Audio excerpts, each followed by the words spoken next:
آج کی شب میں قرآن عظیم کے 21 پارے مکمل ہو چکے ہیں۔ اللہ عز و جل بقیہ قرآن کے حصے کو صحیح تجوید سے پڑھنے اور آپ سب کو رغبت سے سننے کی توفیق عطا فرمائے۔ کل کی بھی جو تلاوت ہوئی تھی اس کی تفسیر عرض نہیں کر سکا، اس لیے کہ کل کی شب ہم نے اصحاب بدر رضوان اللہ تعالی علیہ مجمعین کے نام سے محفل کو منسوب کر دیا اور ان کا ذکر خیر کیا گیا۔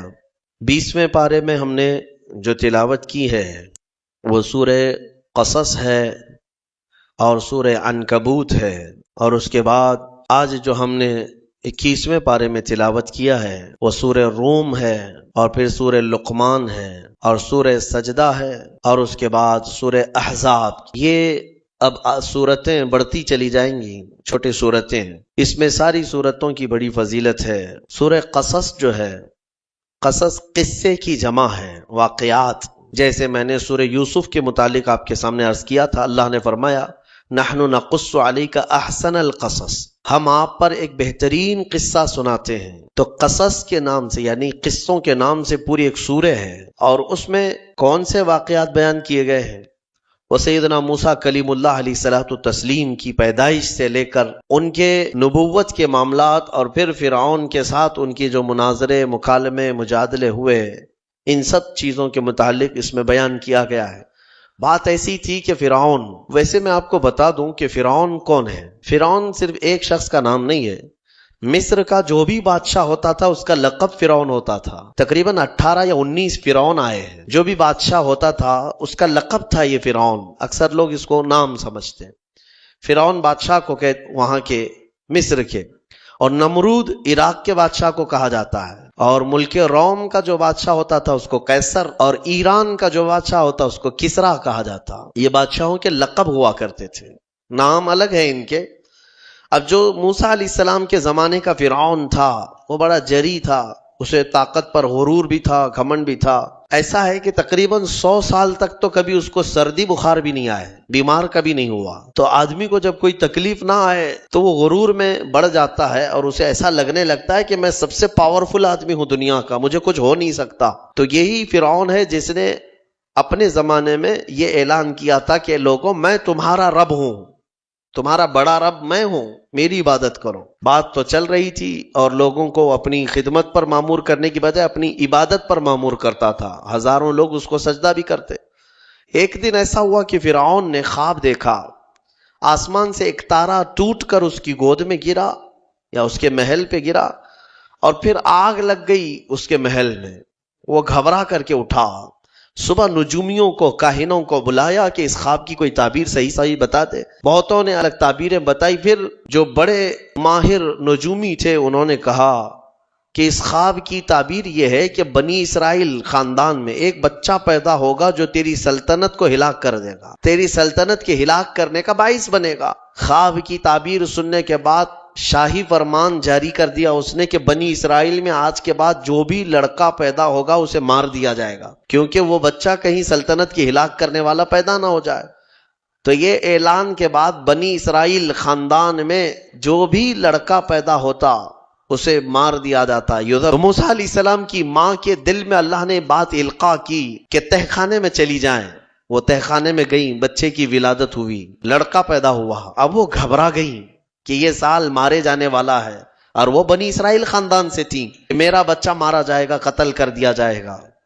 تو اللہ تبارک و تعالیٰ نے ان کے دل میں یہ بات القاء کی کہ ایک صندوق لے لو لکڑی کا، اور اس میں اس بچے کو ڈال کر دریا میں بہا دو۔ بھلا کوئی ماں کیسے بہائے گی؟ لیکن اللہ تعالیٰ فرماتا ہے وَرَبَطْنَا عَلَىٰ قَلْبِهَا، ہم نے ان کے دل کو مضبوط کر دیا تھا۔ جب اللہ تعالیٰ کسی کے دل کو مضبوط کرتا ہے تو بڑے کام کر جاتا ہے۔ ان کی ماں صندوق میں رکھ کر کے بچے کو ایک دریا کے کنارے ڈال دیتی ہیں، بہا دیتی ہیں، اور اپنی بڑی بیٹی کو کہتی ہیں کہ دیکھتے رہنا یہ صندوق کہاں جاتا ہے۔ موسیٰ علیہ السلام کی جو بڑی بہن تھی وہ دیکھتی ہوئی جا رہی تھی اس صندوق کے پیچھے۔ صندوق بہتے ایک باغیچے کے کنارے لگا، وہ باغیچہ فرعون کا ہی تھا، اور فرعون کی بیوی وہاں پر ٹہلنے کے لیے شام کے وقت آیا کرتی تھی۔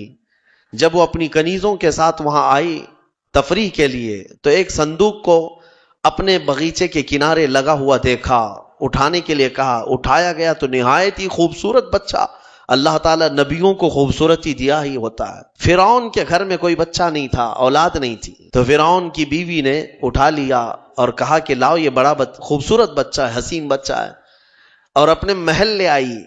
فرعون سے کہا کہ آج سمندر میں، دریا میں بہتا ہوا ایک بچہ کنارے پر آ لگا، میں نے اس کو اٹھا لیا ہے۔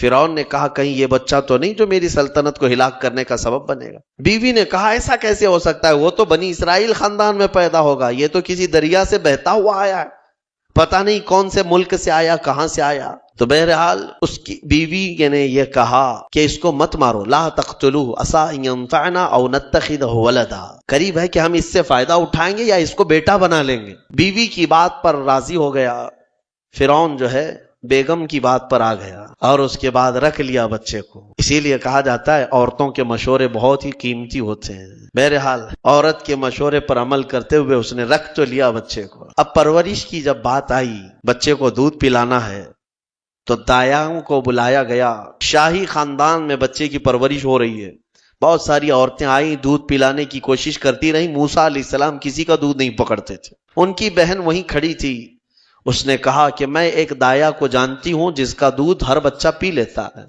اس سے کہا گیا کہ بلا لاؤ۔ وہ جا کر اپنی ماں کو بلا لائی، اپنی ماں کو لے آئیں، اور ان کی ماں آئی، موسیٰ علیہ السلام کو اپنے سینے سے لگائی تو دودھ پینے لگ گئے۔ تو سب میں یہ بات مشہور ہو گئی کہ یہ یہاں کی مشہور دایا ہے اور یہ خاندان کے اندر رہے گی، شاہی خاندان میں، محل میں رہے گی، اور بچے کو پلانے کی اجرت بھی دی جائے گی۔ فرعون کے گھر میں پرورش بھی اور انہی کی ماں سے دودھ بھی پلانا، پھر پلس اس کی اجرت بھی دلانا، یہ شان ہے رب ذوالجلال کی۔ وہ جہاں چاہے جیسے چاہے پرورش فرمایا۔ حق کی حفاظت کرنا یہ مولا کی شان ہے، حق کی حفاظت وہ ہر زمانے میں کرتا رہتا ہے۔ اسی لیے کہا گیا ہے کہ اللہ تبارک و تعالیٰ جس چراغ کی حفاظت فرمائے، بڑی آندھیاں اس کو نہیں بجھا سکتی، اور جس کو بجھانا چاہے سارے انتظامات کے بعد بھی منٹوں میں اسے گل کر دیتا ہے۔ خیر، موسیٰ علیہ السلام فرعون کے گھر میں پرورش پاتے رہے۔ جب آپ کی عمر 2 سال کے قریب کی ہوئی، فرعون اور اس کی بیوی بیٹھے ہوئے تھے، موسیٰ علیہ السلام کھیلتے گود میں آئے اور فرعون کی داڑھی پکڑ کر اس کے منہ پہ تماچا لگا دیا۔ پہلی مرتبہ کسی نے بادشاہ کے منہ پر تماچا جڑا ہے تو بیٹا گھر کا، لیکن فرعون کو پہلی مرتبہ وہ زناٹے دار جو تھپڑ لگا، ہو سکتا ہے تارے نظر آ گئے ہوں، وہ گھبرا گیا، کہا کہ یہ بچہ ایسا کیسے مجھے مار سکتا ہے، ہاتھ کیسے اٹھا سکتا ہے۔ دسترخوان سے اٹھ گیا اور کہا اپنی بیوی سے، بیگم مجھے لگتا ہے یہی وہ بچہ ہوگا، یہی بچہ ہوگا جو سلطنت کے ہمارے خلاف جائے گا۔ پھر بیگم نے کہا ایسا کیسے ہو سکتا ہے، بچہ ہے، چھوٹا ہے، اور لاڑ پیار میں بچے ماں باپ کے ساتھ اس طرح کی حرکتیں کرتے ہیں۔ فرعون نے کہا نہیں، مجھے چیک کرنا ہے، یہ بچہ جاندار ہے، جانکار ہے، یہ جانتا ہے۔ تو پھر موسیٰ علیہ السلام کا وہاں پر امتحان لیا گیا۔ فرعون کی بیوی بچانے پر لگی ہوئی تھی۔ فرعون نے کہا کہ ٹھیک ہے، دیکھتے ہیں یہ کہ بچے کو سمجھ ہے یا نہیں ہے۔ امتحان کے لیے بیگم نے کہا ایک کام کرو، ایک برتن میں آگ کے انگارے دہکتے ہوئے کوئلے وہ بھی لائے جائیں، اور ایک برتن میں سفید پھول لائے جائیں۔ اگر بچہ عقل مند ہوگا تو پھولوں کو پکڑے گا، نہیں تو پھر یہ لال چیز کی طرف بچوں کا ہاتھ زیادہ جاتا ہے، آگ دیکھے گا۔ کہا ٹھیک ہے، یہ آزمائش کی جائے گی۔ ایک برتن میں آگ کے لال سرخ انگارے کوئلے لائے گئے اور ایک برتن میں پھول لائے گئے، دونوں رکھے گئے۔ موسیٰ علیہ السلام کیا، ہر نبی ماں کے پیٹ سے ہی ہر چیز کو جانتے ہیں، اللہ تعالیٰ انہیں علم بھی نوازا ہے۔ موسیٰ علیہ السلام کو بلایا گیا، 2 سال کی عمر ہے کہ بچے ان دونوں میں سے کوئی چیز اٹھا لو۔ موسیٰ علیہ السلام کا ہاتھ پھولوں کے برتن کی طرف ہی بڑھنے لگا۔ یہ تو امتحان تھا۔ جبرائیل علیہ السلام اسی وقت نازل ہوئے اور آپ کا ہاتھ پکڑ کر کے آگ میں ڈالا۔ آگ میں سے ایک کوئلہ موسیٰ علیہ السلام اٹھائے اور اپنے منہ میں رکھ لیے، جس کی وجہ سے آپ کی زبان جل گئی، ہاتھ میں بھی آگ لگی۔ پھر فوراً ہٹایا گیا۔ فرعون کو وہ سیٹسفائیڈ ہو گیا کہ نہیں، یہ جانتا نہیں ہے، جانتا ہوتا تو آگ نہیں اٹھاتا۔ بہرحال موسیٰ علیہ السلام کو اس آگ کے کوئلے کے زبان پر رکھنے کی وجہ سے زندگی بھر اس کا اثر رہا، زبان میں زندگی بھر اثر رہا۔ پھر جوانی آئی موسیٰ علیہ السلام کی، اسی گھر میں پرورش پاتے ہوئے۔ پھر آپ وہاں سے نکلے اور آپ کی ماں نے آپ کو ساری چیزیں بتا دیں کہ ہم بنی اسرائیل سے ہیں، نبیوں کا خاندان ہے، اللہ تبارک و تعالیٰ کی عبادت پر ہم ہیں، اور فرعون ظالم ہے اور وہ اپنی پرستش کرواتا ہے، اپنی عبادت کرواتا ہے، لہذا ہم فرعون کے خاندان سے نہیں ہیں۔ تو موسیٰ علیہ السلام جوان ہونے کے بعد ان تمام سچویشن کو سمجھ چکے تھے، سارے حالات کو۔ ایک بار ایسا ہوا کہ موسیٰ علیہ السلام اپنی بستی سے باہر کی طرف جا رہے تھے، دو لوگوں کو لڑتے ہوئے دیکھا، ایک بنی اسرائیل کا تھا، ان کے خاندان کا تھا، ایک فرعون کے خاندان کا تھا۔ یعنی فرعون کا جو خاندان تھا، عمالقہ ان کو کہتے ہیں، اور ان کو قبطی کہا جاتا ہے آج بھی مصر میں۔ تو قبط خاندان سے ہوا کرتے تھے، تو ان کا ایک آدمی اور ان کے خاندان کا ایک آدمی لڑ رہے تھے۔ تو ان کے خاندان کا جو آدمی تھا وہ پکارا موسیٰ علیہ السلام، آئے میں مرا جا رہا ہوں، مجھے بچا لو، موسیٰ مجھے بچا لو۔ موسیٰ علیہ السلام آئے، دیکھا دونوں جھگڑ رہے ہیں، ایک تو اپنے خاندان کا تھا بنی اسرائیل، ویسے بھی بنی اسرائیل پر اس وقت بڑا ظلم کیا تھا فرعون نے۔ تو موسیٰ علیہ السلام نے موقع پاتے ہی، یعنی وہ فرعونی تھا، ایک گھونسا لگایا اس کو، ایک گھونسا اس کو لگایا، وہ زمین پہ گرا اور مر ہی گیا، ختم ہی ہو گیا۔ نبی کا پنجہ لگایا، نبی کے ہاتھ سے ایک مار کھایا اور مر گیا۔ فَوَكَزَهُ مُوسَى فَقَضَى عَلَيْهِ، قرآن میں ہے کہ ایک گھونسا لگایا اور اس کا کام تمام کر دیا موسیٰ علیہ السلام۔ پھر حضرت موسیٰ علیہ السلام کو افسوس ہوا کہ یہ مجھ سے کیا ہو گیا، یعنی میں نے تو ان دونوں کے جھگڑوں کو چھڑانے کے لیے کوشش کیا، لیکن میرے ہاتھ سے یہ مر گیا۔ اللہ کی بارگاہ میں آپ نے استغفار کرنا شروع کیا، اے اللہ تو مجھے معاف فرما دے۔ فغفر لہ، اللہ تعالیٰ نے معاف بھی فرمایا، آیتیں نازل ہوئی۔ پھر چند دن کے بعد ایسا ہوا، پھر ان کے خاندان والا بنی اسرائیلی ایک بار پھر کسی سے لڑ رہا تھا، دوسرا ہی دن تھا، موسیٰ علیہ السلام کو پھر آج اس نے پکارا۔ تب موسیٰ علیہ السلام نے کہا غلطی تو تیری ہی ہے، کل بھی تو ہی لڑ رہا تھا، آج بھی تو ہی لڑ رہا ہے، یعنی روز تو نے پیشہ بنا لیا لڑنے کا۔ تو موسیٰ علیہ السلام اپنا پنجہ لے کر اسی کی طرف آنے لگ گئے، یہ جو اسرائیلی تھا تو وہ ڈر گیا، اس کو پتا تھا کہ کل کیا ہوا ہے، ایک گھونسا کھانے کے بعد ہوتا کیا ہے، تو چیخنے لگا اتريد ان تقتلني كما قتلت نفسا بالامس، موسیٰ کیا تم مجھے بھی ویسے ہی قتل کرنا چاہتا ہے جیسے کل تو نے قتل کیا تھا؟ یہ کہتے ہوئے وہ جھگڑا چھوڑ کر بھاگ گیا۔ اب بھاگ کر جا کر فرعون کے خاندان والوں کو، بلکہ فرعون کو سب بتا دیا کہ موسیٰ بنی اسرائیل سے ہیں، اور ایک فرعونی کو، ایک تمہارے خاندان والے کو کل موسیٰ نے قتل کیا ہے۔ تو معاملہ بڑا بگڑ گیا، فرعون کے دربار میں یہ سب اس نے چغلی کیا۔ بتاؤ وہ کون تھا؟ بنی اسرائیل خاندان سے، موسیٰ علیہ السلام کے خاندان کا تھا، اور فرعون کے ہاں چغلی کیا ہے انہی کی۔ ہاں، اسی لیے کسی نے کہا نا ہماری کشتی وہیں ڈوبی جہاں پانی کم تھا۔ اکثر یہ دیکھا گیا ہے کہ درخت کو جس چیز سے کاٹا جاتا ہے ہوتی لوہے کی کلاڑی ہے، لیکن اس کو پکڑنے والی جو مٹھی ہوتی ہے وہ بھی لکڑی کی ہوتی ہے، اور لکڑی سے درختوں کو کاٹ دیا جاتا ہے۔ اور اسی لیے کسی دانشور نے یہ بھی کہا ہے ماچس کی تلیاں بھی بہت چھوٹی لکڑیوں سے ہی بنتی ہیں، لیکن وہ بڑے درختوں کو جلا سکتی ہیں۔ آپ اندازہ یہ کریں کہ اکثر اس دنیا میں دھوکہ یا اپنے لوگوں کے ذریعے سے پہنچتا ہے، اور یہ بڑا دھوکہ ہوتا ہے، ایمان والوں کو بھی آج تک جس چیز کا سب سے بڑا نقصان اٹھانا پڑا ہے وہ جماعت کے اندر موجود منافقین سے، غداروں سے، منافقین سے، ہر زمانے میں، اس لیے کہ یہ چوہے پتہ نہیں چلتے، گھر کے اندر ہوتے ہیں، ساتھ اٹھتے بیٹھتے ہیں، ساری چیزوں کی خبر دیتے ہیں۔ میرے عزیزوں، ان تمام چیزوں کے سلسلے میں بہت مرتبہ کہہ چکا ہوں، آج بھی میں یہ عرض کرتا ہوں مولا کی بارگاہ میں کہ اے مولا، سب سے پہلے تو ہماری جماعت میں موجود ان غداروں اور منافقین کو بے نقاب کر انہیں ہلاک و برباد فرما، جن کے ذریعے سے اسلام اور مسلمانوں کو بڑا نقصان ہے۔ حضرت فرمایا کرتے تھے کہ اللہ تبارک و تعالیٰ کافروں پر کبھی بھی مسلمانوں کو غلبہ نہیں دیتا، کبھی نہیں دیتا، مگر یہ کہ کسی مسلمان کے ذریعے سے ہی وہ کافروں پر، مومنین پر غلبہ حاصل کر لیتے ہیں۔ ہاں، یہ چیزیں دیکھنے کو ملتی ہیں کہ تمہارے گھروں کے پتے وہی لوگ بتاتے ہیں جو آس پڑوس میں ہوا کرتے ہیں۔ آؤ دوسروں کو بلا کر کے لا کر کے دکھاتے ہیں کہ یہ ان کا گھر ہے، یہ فلاں کا گھر ہے، یہاں سے اٹھائیے، آپ یہاں سے لے جائیے۔ مومنین کی خبر گیری کرنے والے جو منافق صفت ہوتے ہیں، ان کے لیے بڑا دردناک عذاب ہے۔ ان المنافقین فی الدرک الاسفل من النار، بے شک منافق جہنم کے سب سے نچلے حصے میں رہیں گے۔ موسیٰ علیہ السلام کی چغلی کیا انہی کے خاندان کا آدمی فرعون کے ہاں جا کر بتایا۔ فرعون پوری تیاری کر کے کہا کہ موسیٰ کو پکڑو، اور میں پہلے سے کہتا آ رہا تھا کہ وہی بچہ ہے اور میرا گمان صحیح نکلا۔ اس بنیاد پر اس نے اپنی بیوی کو سزا دینا شروع کیا، حضرت آسیہ۔ اس بنیاد پر وہ عذاب اس قدر دیا کہ ان کے ہاتھوں پر میخ مار کر انہیں سلاتا تھا، ان کو بالوں سمیت چھت سے لٹکا دیا جاتا تھا۔ بہت شدت کی تکلیف دی حضرت آسیہ کو، کیونکہ وہ موسیٰ علیہ السلام پر ایمان لاتی، وہ موسیٰ کے خدا پر ایمان رکھتی تھیں۔ تو فرعون نے اپنے جاں بازوں کو، اپنے لڑاکوں کو بھیجا کہ موسیٰ کو پکڑو۔ وہ سب نکلے تو ایک ان کی اچھائی چاہنے والا، ان کا خیر خواہ شہر سے دوڑتا ہوا آیا۔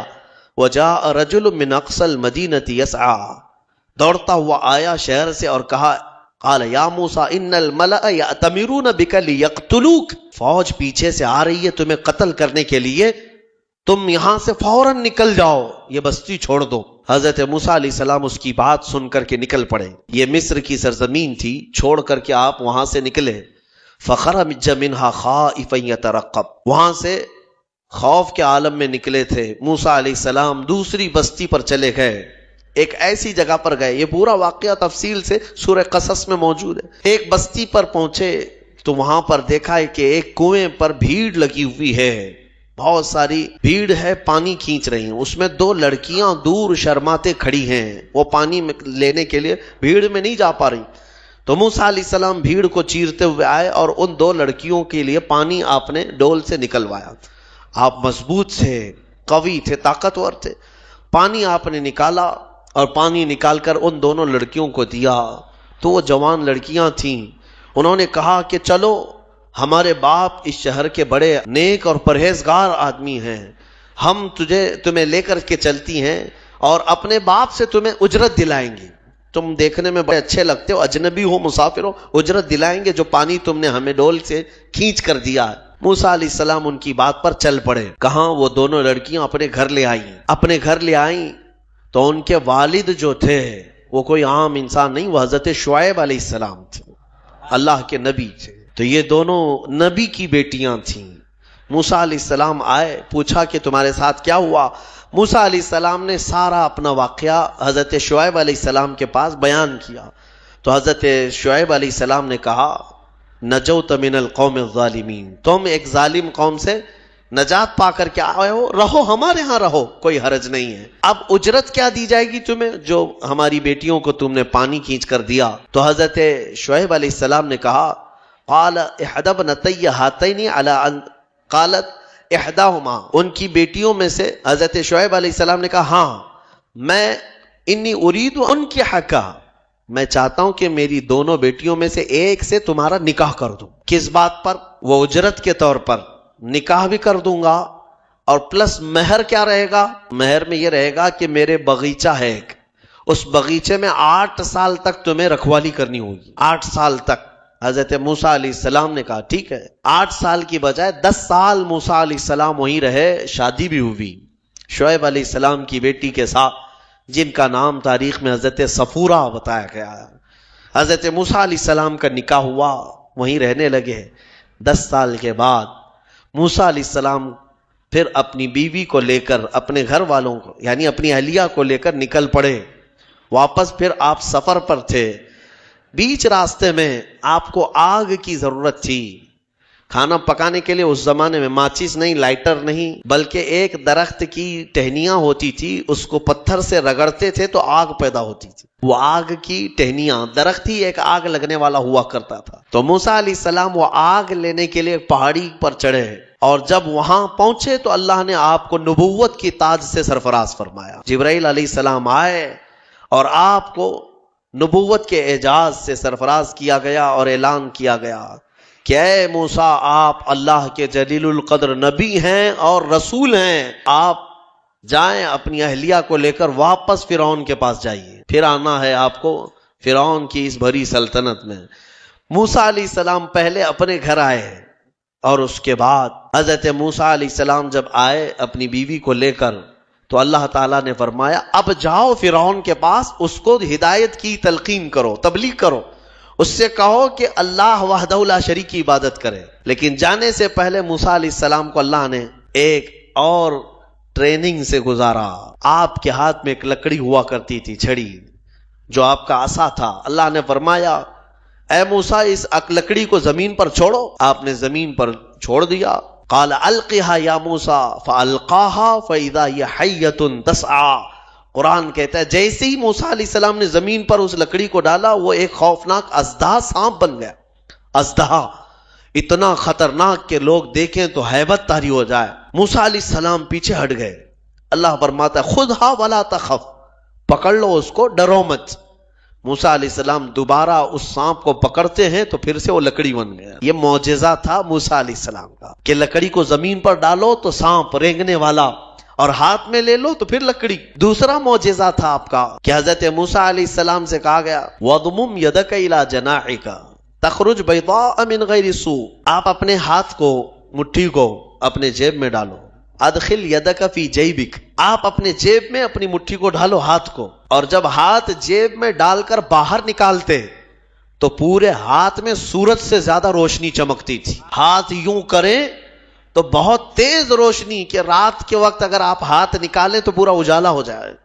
یہ دوسرا معجزہ تھا حضرت موسیٰ علیہ السلام۔